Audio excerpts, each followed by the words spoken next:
So many things coming your way today. Hey, stay with me. I'm going to show you play you the comment I made during the week that got the most reaction. Some of it not very pleasant. Time now for this week's quote of the week. This comes from Nigel Lawson, former British Chancellor of the Exchequer, and I think what he's saying here is absolutely essential to understand. It's at the root of so many bad policies that are choking the economies throughout the world, including Canada. Quote, "If there's a connecting thread among all these irrational prophecies and the profoundly harmful policies that the doomsters recommend, it's the precautionary principle, which in practice is based on a confusion between the sensible precept, be careful, and the nonsensical proposition that you can't be too careful, which necessitates taking the worst-case scenario as the outcome that should dictate policy." Just that last part again. It's based on a confusion between the sensible precept of be careful and the nonsensical proposition that you can't be too careful.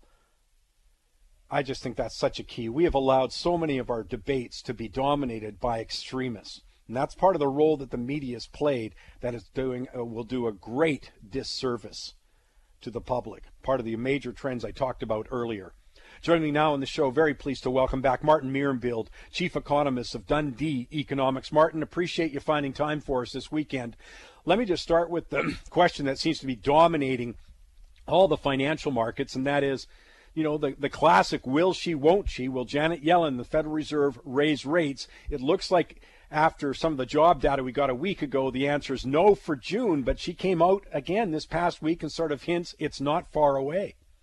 Yeah, no, she keeps saying that, if things develop as she expects, and they expect that they're very close to full employment, in other words, the unemployment rate can come down a little bit further, and if indeed inflation rates in the United States, consumer price inflation rates, move to 2% or a little bit higher, if all that happens, then she says we should probably raise rates. So you can see how much I'm putting in the hedge in there, right? And that's the way she's been talking pretty well all year.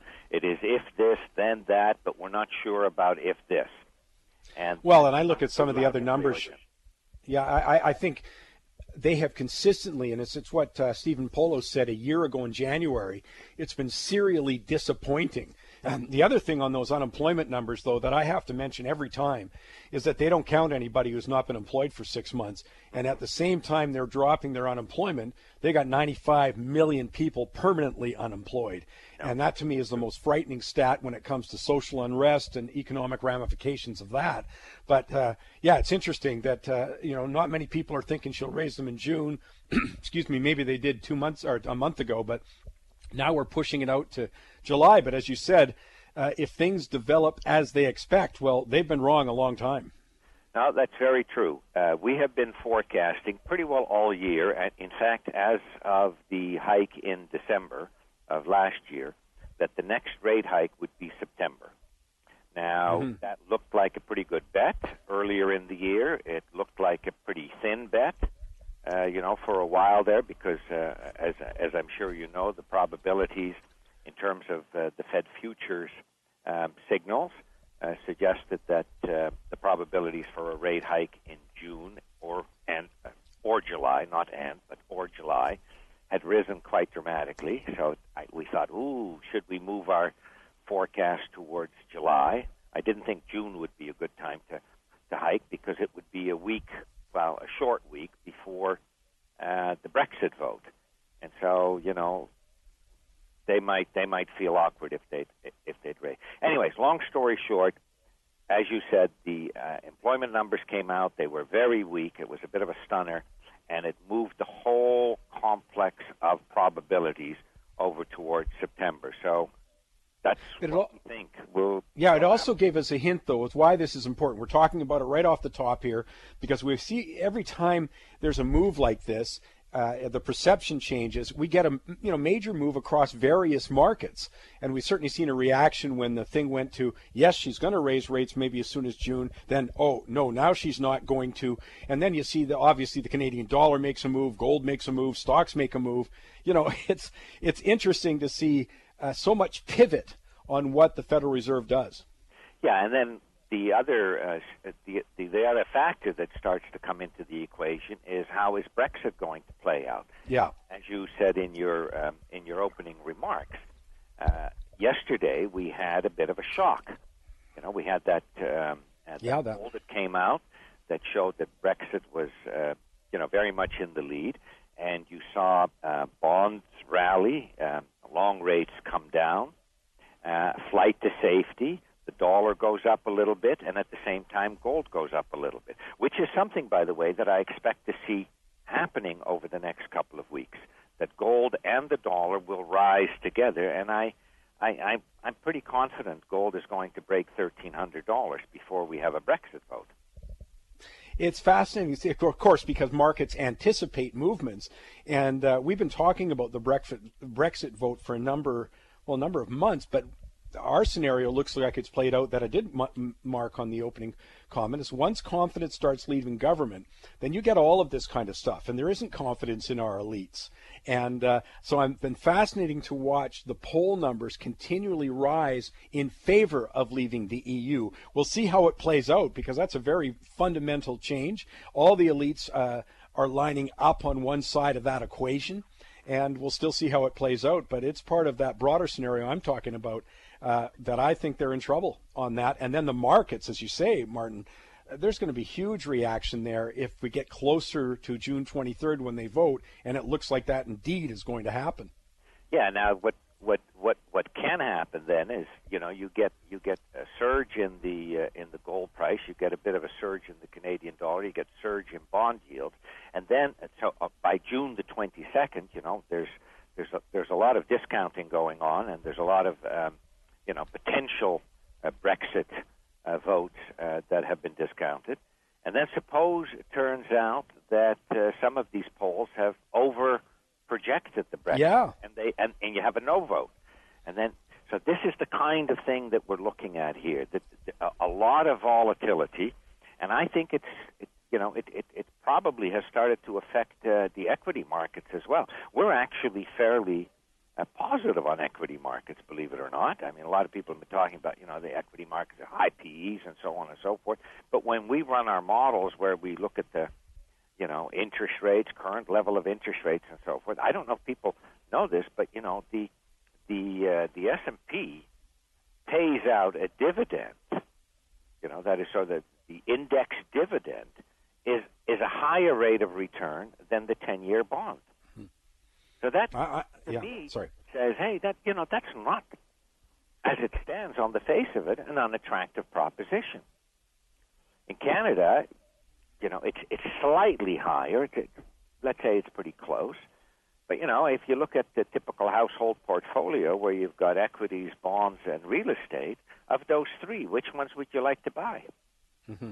And if you don't like any of them, then I say, hey, put some gold in there as well, because I think gold is an excellent diversifier. And there are so many studies on this that it's beyond doubt that gold adds to a portfolio.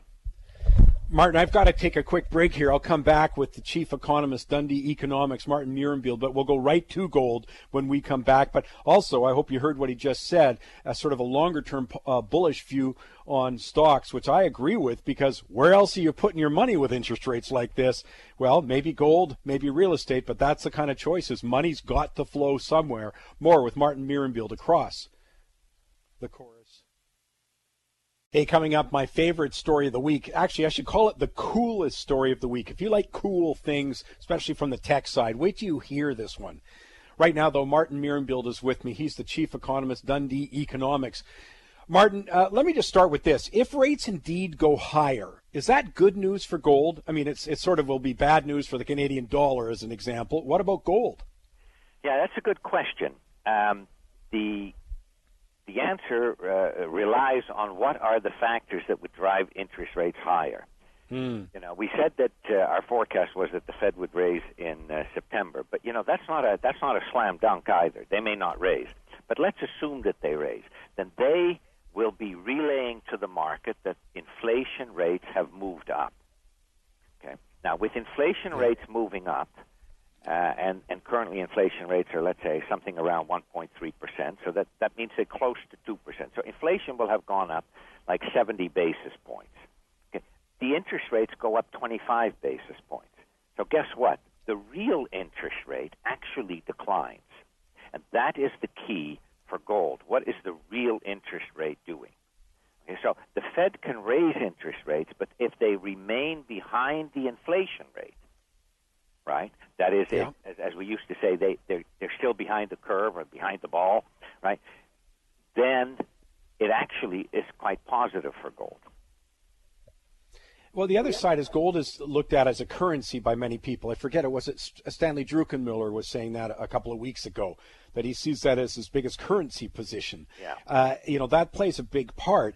And one of my themes is if confidence gets lost in the U.S. system, which I think it's about to with the election of either party, then you can see a movement that way based on, you know, an attractiveness like who the heck knows what currency I want, ergo I want some gold. Well, that's very true. We have, ever since we started analyzing gold back in the 80s, considered gold to be a currency. And we've always kind of looked at gold from the perspective of what is happening to interest rates, the dollar, and inflation, much less from the perspective of how much is produced, you know, what is demand in China, and so forth. Obviously, things are important, but the critical aspect here is what is going on with the currency market. And you brought it up, so I just switch a little bit. We've all focused myopically on this lousy 25 basis point hike, which may or may not come. Right? In the scheme of things, it is relatively small of importance. You know, what you've got after November is the potential of, and you brought it up, of a Trump presidency or a Clinton presidency. You know, they're going to address what's happened, quotes unquote, to the middle class. I fully anticipate both will want to actually work their way towards some devaluation of the dollar, because an awful lot of economic studies indicate that the dollar is fundamentally overvalued, and you can see that in terms of all the trade that the U.S. has, non-oil trade that it has with countries around the world, and these deficits that the U.S. have continue to blow up. They're larger and larger as we go forward. And so the dollar is somewhat overvalued. And of course, this hurts directly the employment position in the United States. And it hurts wages in the United States because you're in constant competition with producers abroad. So I think that's what I'm looking at into next year, that the dollar is going to become weaker, and this is going to be a very positive thing for exporting firms out of the U.S. It's going to be positive for gold. It's going to be positive for import competing firms in the U.S. I don't want to run out of time. We only got a couple of minutes left, and I want to get last year. I love this. You've done it all your career, but you give scenarios for gold pricing. Like you'll say, this is a 20%, this is 50%. Last year, you were just dead on with what gold was going to do. What are you looking out in your scenarios? What's the most highest probability as you look out going in the next, say, pick your time frame, but I'm saying, let's say the next year. Okay, we have a 45% probability of gold finishing this year just slightly above 1,360 and averaging next year in the 1,400s. Okay. Then the alternative numbers are somewhat lower. They're in the mid-1,200s. So our baseline, when we put the probabilities all together, our baseline is 1,268 at year end, about 1,250 as an average for the year. Now, that doesn't sound very high, but understand that the gold prices averaged year to date only $1,212.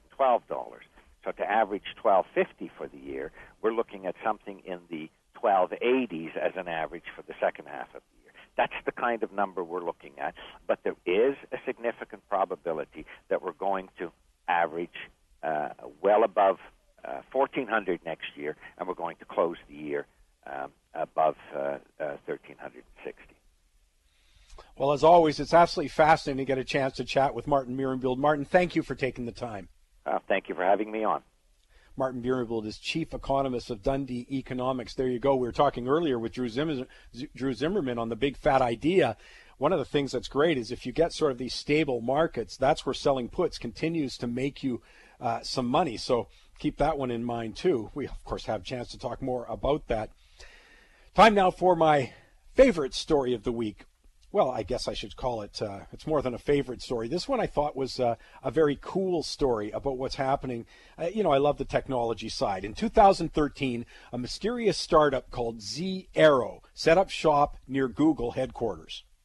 Then a reporter discovered that the patent filings proving Z-Aero, they were building a flying car.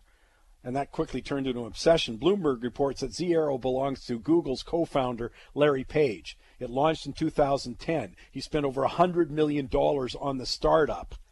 Don't worry, he's worth about $30 billion. With the goal of making personalized air travel a reality. He doesn't want any publicity, by the way. Employees swear off talking about him. They call him Gus. So that's, he didn't want to talk about this one. But the overall goal is an electric vehicle that can take off, think about this, and then land vertically. And it's small enough to fit in a garage. It's a single passenger thing. As Hustle.com reports, experts think that thanks to advancement in the auto industry, things like battery technology, electric motors, autonomous navigation system, companies like Tesla and Google, they think that flying cars are coming. But here's the point. And they're coming a heck of a lot faster than we can imagine. According to a former NASA engineer, self-flying cars are actually much easier than self-driving planes or vehicles are much easier. I'm not saying this correctly. Sorry, apologize. Self-flying is what I'm trying to say. Self-flying vehicles are much easier than self-driving cars. Not nearly as many variables. And what was going to appear, he says, in the next 5 to 10 years is going to be absolutely mind-blowing. Isn't that kind of cool to imagine? No more traffic jams. You're just going to hop into your flying vehicle, fly over the bridge or the highway that's keeping you back, and you'll just land vertically when it comes down. But the part I loved about it that grabbed my attention was we're talking about something that's coming a lot faster than maybe, well, I certainly realized on that.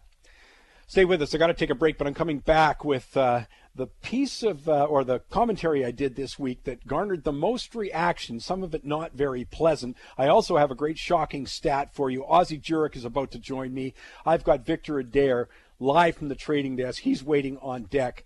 Tons of stuff. Just a reminder again with Special Olympics, thanks to companies like Turtle Bay, like Duick Auto Group, like Gold Corp. There's so many of them that support those activities for people with intellectual disabilities. So a great cause. I'll be doing more on that this week. So check out the site at moneytalks.net. Back in a moment on the Money Talks Network. I hope you're joining us regularly on Michael Campbell's Money Talks and Money Talks tweet. The tweet gives me an opportunity, and the Facebook page, to put out a few stories during the week that I know aren't going to be on the show, but I think they're important to hear. Especially, I'm in favor of getting research and facts that just inform the argument. You can form your own opinion, but I think every opinion benefits from hearing more facts or stories that maybe you hadn't taken into account. But that's Michael Campbell's Money Talks, Michael Campbell's tweet. Time now for the hate mail of the week. I'm always surprised by the reaction. I could say this every week of certain comments that I make during the week. This one was kind of interesting as I was poking fun at the media, but also with that Swiss referendum last weekend that was voting on whether people should get a guaranteed income of $3,000 a month. It was crushed. The Swiss said no. Let me just play the comment for you. I saw reports over the weekend of the Press and Politics Gala in Ottawa, where members of the press, federal politicians, spin doctors, bagmen, members of the cast of Entourage got together for a wacky, no-holds-barred celebration of the political class. I mean, the Prime Minister and his glamorous wife got a standing ovation, although I did hear it got a little awkward when they couldn't get Peter Manfred to stop clapping and sit down. 3 hours in, You couldn't tell the politicians from the press. Of course, I felt that way for quite a while when it comes to Canada's most pressing issues like unfunded public sector pensions, the cost of an aging population, technological substitution for jobs. No, not in the agenda, and no one's putting them there. Meanwhile, big disappointment over the weekend for the big government, free lunch, finance and economics don't matter crowd when the Swiss overwhelmingly rejected the ultimate free lunch, the no strings attached, unconditional guaranteed income of $3,000 a month for life. And 78% of the Swiss said take a hike. How cruel, how insensitive, how barbaric to put a roadblock in front of the ultimate entitlement. Money for nothing, as Dire Straits famously sang, for everyone. Just wait for it. The same push is coming to Canada. It's part of the entitlement craze, and it's bound to appeal to healthy individuals who feel it's their right to pursue their dreams at someone else's expense. I can just hear the poetry. And can someone please record the drum circle? Canada's progressive left is ready, and I suspect it'll find a much warmer reception than it did in Switzerland, where apparently they still think that work ethic matters. How 1960s of them. There you go. You can get, of course, every daily business comment by going to moneytalks.net. And while you're there, you might see that there's a little section called the Inside Edge. We launched that online investor subscription service. I guess it was in 2012 or 13 when we did that. It was really for people who attended the World Outlook Conference and some of the online audience. So we've continually added, by the way, to the content there, and it's great. We've got contributors like Greg Weldon, like Ryan Irving from Keystone Financial. We've got David Coffin. We've got quite a list of there. Plus, I write myself about what I think is happening specifically with investments. That's investments only, and what I think. Well, I tell you what I'm doing with my money at that point. I can't tell you what to do with yours. But it's very easy. If you go to the Inside Edge, you just click on the button. It's sitting right there on the home page, and you can see some more information on the service. I've also asked the team to make the most recent posts, an excellent piece called Time to Cover by Robert Zuer, our web editor, available as a free sample. Anyways, you can get some highlights from last year. That's the Inside Edge. It's our paid subscription service, but I think it's very cheap. But anyways, you click on, you get all these great people talking about the investment side of the markets. Time now for this week's shocking stat of the week. Well, maybe I shouldn't be surprised, but I think it's a real reflection of how low our standards have become. And it certainly fortifies my case that politics brings out the worst in us. I'm talking about the latest Rasmussen poll released last Tuesday that found that 71% of Democratic voters think that Hillary Clinton should run, even if indicted for a criminal offense, for her unauthorized use of a private email server for government classified communications, which looks like an absolute certainty that happens. If you saw the latest revelations, clearly the emails contain a back and forth about the potential use of military drones in a particular part in the Mideast. But bottom line is, I found it amazing. I don't care who we're talking about. I don't care if you're talking Republican, Democrat, Independent. Come on, you're indicted for a criminal offense, and 71% of Democrats think that's okay. 46% of unaffiliated voters thought that was okay, and 30% of Republicans. I mean, my goodness gracious. Only 43% thought that meant she should stop campaigning immediately. And here's the other side of that coin. It's not like they didn't think she didn't do anything. 65% thought it was likely that Clinton actually broke the law. 47% it was very likely. And yet they don't think that should disqualify you for running for office. I mean, there's just so much here. But at the very least, it renders complaints about government corruption and cronyism hollow. We don't care as long as it's our person. It's certainly not based on principle, but rather political expediency. I mean, come on. To not care about something so fundamental and to have no expectations that our leaders be truthful, even to the extent of an indictment for a criminal offense. Wow. That's why I'm shocked. I'll take a break. I'll come back. We got Ozzie Jurek. We got Victor Adair. We got a Goofy. Oh, my goodness. Stay with us. Well, affordability is a really hot topic in neighborhoods in Toronto, and virtually throughout Greater Vancouver. I got Ozzie Jurek here. I'm going to start with a hot property. Do you have anything affordable for us? Well, we got a great rancher townhome in Surrey. 3-bedroom, 2 full baths, new kitchen, renovated, close to school, and that's only $189,900. Wow. I'm a bit surprised by that, to be honest. There you go. Of course, anything we talk about here, you got to check out yourself. But boy, I can see why that got up on your list, Ozzie. Let's go into a couple things, though. This is it's become politicized, the whole deal about the affordability and foreign ownership, and we should tax this, tax that. We've seen the Bank of Nova Scotia's worried, but we've got, at the same side, sorry, I should have said, we're seeing others, like the Bank of Nova Scotia, people are worried about the real estate market headed down. So is the central bank. Yeah, there's no question. We're having a convention this morning at the Marriott, and I'm going to talk about the fact that I believe that we really have sort of a decoupling of the world, where we had a runaway inflation almost in hard assets, from painting to artwork to real estate. At the same time, we got a deflation, and maybe the time has come that while I think long-term real estate is going to be fine in Vancouver, that short-term some of us should be selling. Yeah, well, that is, but it is interesting, eh? Typical, the public, the politicians are getting involved with it just a little too late. I keep saying, if you really want a decline in real estate, you better be careful what you wish for. But let me just talk about who should be selling. Obviously you've been in this market, but is there any groups that should be looking to sell? And of course I'm not asking for a crystal ball, but, at some point here. Well, we argue in our newsletter that, for instance, if I was a landlord of a small 4-story building, I'm getting outlandish offers on a per-suite basis, which is really based on the land value. And so we recommend that maybe now is the time. If I had an old 4-story or 5-story building, then maybe I should look at selling, because we've got a combination of cheap money, foreign buyers, aggressive land speculation, multiple offers, and the prices have gone into the stratosphere in the hope that the land will be revalued. Maybe it won't. So maybe take a look at that.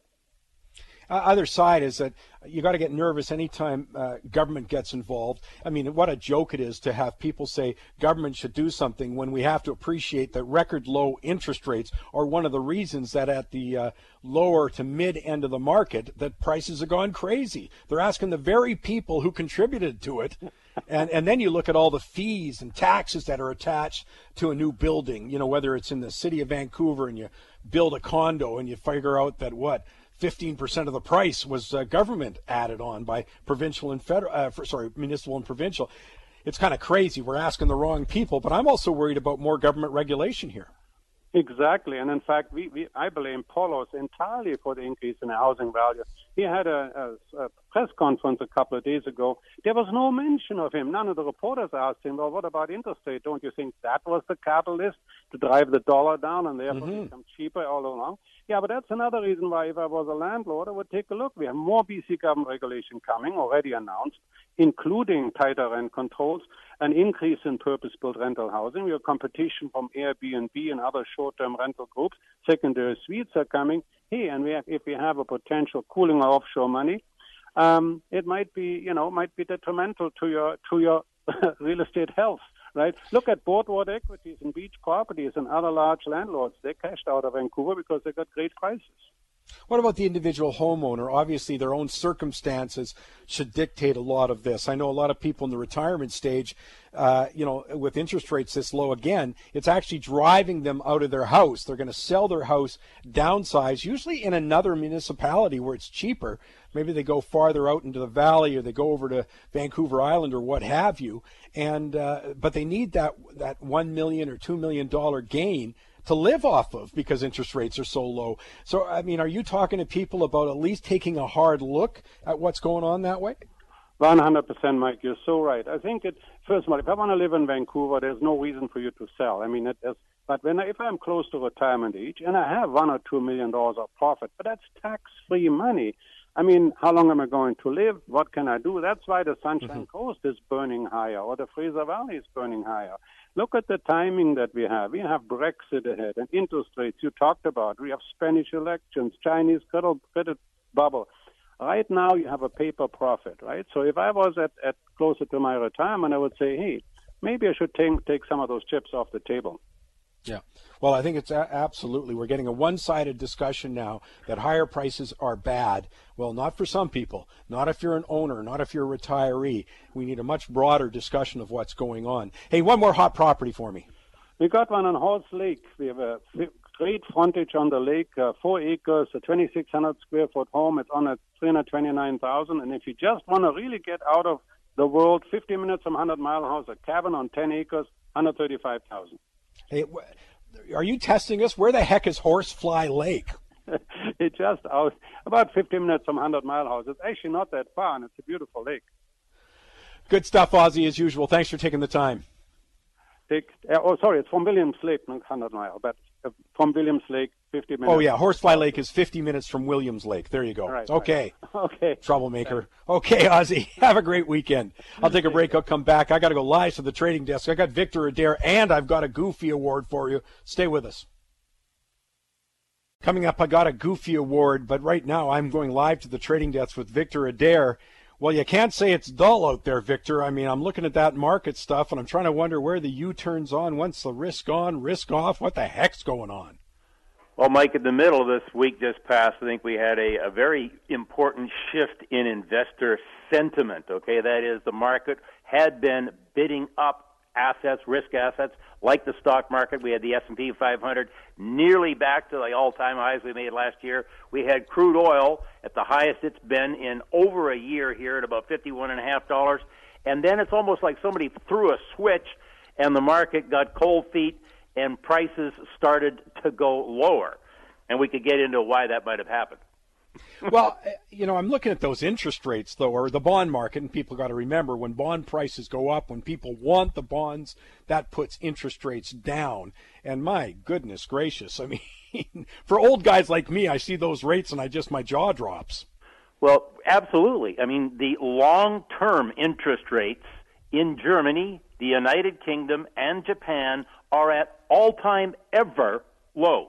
Okay, and we're only a whisker away from the same thing in the United States market and in the Canadian market. You could say, why is that? Maybe it's, people are worried that the global economy is going a little slow. Inflation expectations aren't very high. Maybe investors just prefer the relative safety of bonds. Maybe it's because all over the world central banks are buying them up like there's no tomorrow. But interest rates are really, really low, and I think that kind of, they sent a memo, as it were, over to the stock market, and the guy said, hey, what's this all about? And we made this U-turn in sentiment in the middle of this past week. Time's short, but I got to fire out at oil to you. What'd you make of the oil action? I think the oil market made a very important high. Mike, I'll go out on a limb here. We might have just made the high for the year here at $51.50. I am short crude here, looking for it to trade down from the levels we had this past week. And gold? Gold's a puzzle. I mean, gold and the U.S. dollar rallying at the same time. I mean, that telegraphs to you that the market is worried. I am definitely a U.S. dollar bull. I've got a good-sized short position in Canadian dollars and in euro. I do own some puts, some out-of-the-money puts on gold that are worth a lot less than they were. I have not bought into this gold market rally that we've had this past week, but if it continues here, I'm going to have to change my tune. Hey, we got 12 days to go before that referendum in the UK. It's going to get fun. The referendum, it's interesting. I'll tell you what, I know we just had the poll from the Independent that said 55% are voting to leave, but listen, you look at what the bookies are saying. The bookies are saying there's only a 30% chance that they're going to vote to leave, and it's going to be 70% remain. That's what the bookies are saying, and that's where people put their money instead of just saying yes or no to somebody on the phone. Well, I look at the establishment going crazy, full-page ads coming out of Germany and France and this, so it's going to get fun. Victor, thanks for taking the time. Have a terrific weekend. Thanks, Mike. You too. My thanks to all my guests, and a reminder that Money Talks is brought to you by Solera Club. Solera Club is a royalty-based investment, meaning you get paid first. There are no fees with it, and it's in the tech sector. For more information, go to soleraclub.com. For this week's Goofy, we go to two favorites, and they never seem to let me down. Hillary Clinton, who I call Hillary Clinton, and Ontario Premier Kathleen Wynne.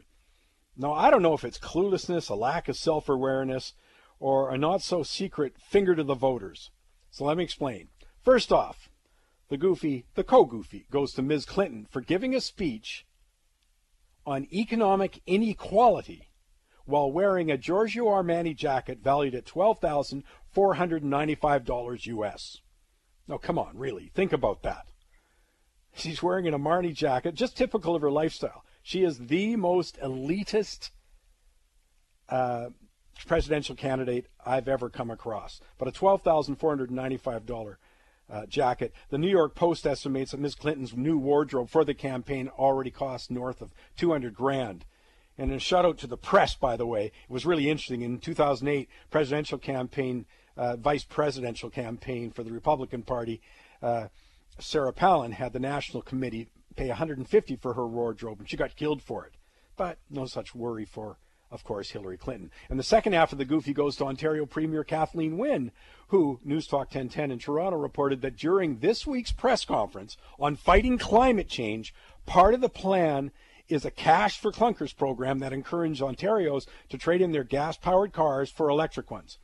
Well, here's the beauty. Immediately after the press conference, the Premier jumped into her gas-guzzling Chevrolet Suburban SUV powered by a V8 engine. Come on. The least she could do is fake it a little better than that between global warming lectures. Hey, take the bus. Just a reminder, by the way, to check out the moneytalks.net website, and we're going to have the Special Olympics kind of online auction, only lasts a week. We got companies like Turtle Bay, fantastic resort when you come into the island of Oahu in Hawaii. Thanks to companies like Goldcorp, Silver Wheat, and Duick Auto Group. It's terrific. There's so many people who contribute, and that's what makes the world go round. People who step up and do something. Well, I'll encourage you to do the same when it comes to helping kids, teenagers, adults with special needs and intellectual disabilities. In the meantime, as I say, go to moneytalks.net. Join us, Michael Campbell's Money Talks, if you want to join us on Facebook. Michael Campbell tweets. And that's what you really got to do that, because I can send out tons of information during the week that I think is essential for you to hear. In the meantime, I hope you go out and have a terrific weekend. Thanks very much for listening.